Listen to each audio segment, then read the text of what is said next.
So if you've been following my Blackstone Fortress vlogs, and no spoilers here, the secrets of the Blackstone Fortress you need to discover for yourself.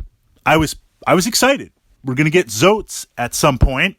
It's also start of Q1, so we knew some sort of new expansion was going to drop. I think we've got a good amount of explorers to utilize just in the core and in escalation, plus looking at some of the White Dwarf stuff you can pull in. I mean, you can never have enough explorers, but I feel like things are good. So I was hoping we would get some new missions, some new pieces of the fortress to unlock. And we got Nurgle. Now, I don't know how I feel about this.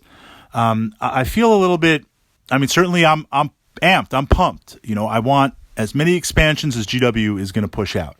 Absolutely, because I love the fortress, and there's a lot of secrets to uncover, a lot of possibilities. But I feel like just in 40K in general, 40K is Imperium versus Chaos. It's and Xenos are kind of out there somewhat, but really it's about Chaos versus the Imperium on this grand scale, and that's the formula GW has been milking for years. I'm not saying I'm tired of fighting Chaos.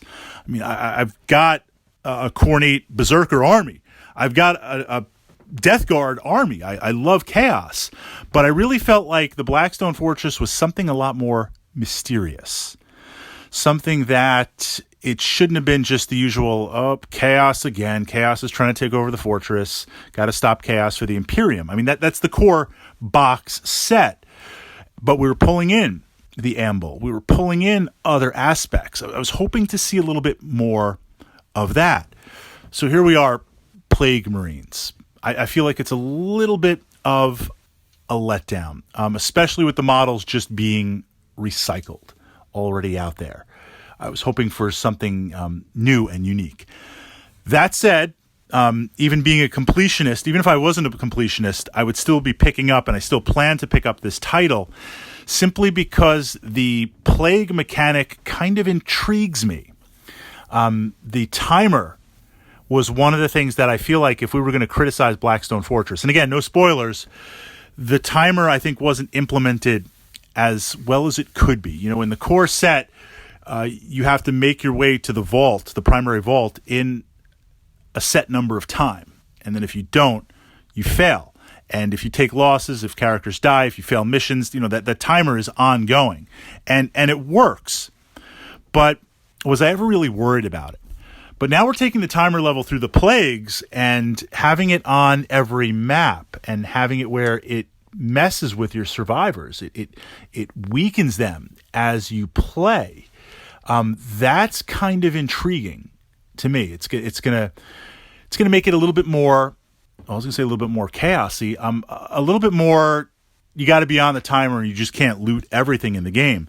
I'm also intrigued if it deals with the fact that, and this isn't unique to Blackstone Fortress, with any game where you have heroes. I mean, we see this in D&D, Dungeons and Dragons.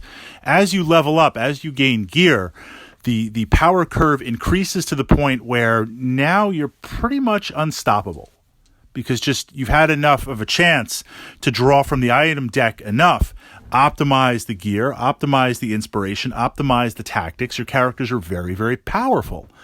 But now, let's say you're playing with your whatever 4 characters, and one of them gets really afflicted and really plagued and really messed up. Not dead, just really messed up. Now maybe you want to off-ship that character, and now pick a new character to join the party and play. But that new character is starting at a much, much lower level in terms of items and acquisition and everything, inspiration. So tactically, it's going to be a little bit more challenging, and that could happen midstream. You're trying to control the plagues, 2 characters get really messed up. You could still play them, or maybe you just play them till they die.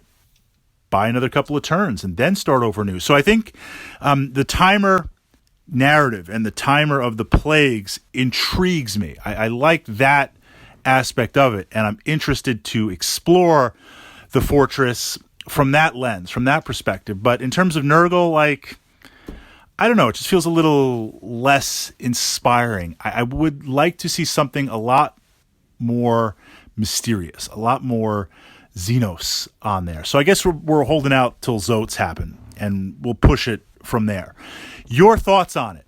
And again, man, I am pumped for the Blackstone Fortress. I have been enjoying every release, loving every release, supporting every release where it's like, wow, GW just has this. They've nailed this. But this is the first release where it's like, really? Chaos again? We'll see what the Zotes open up.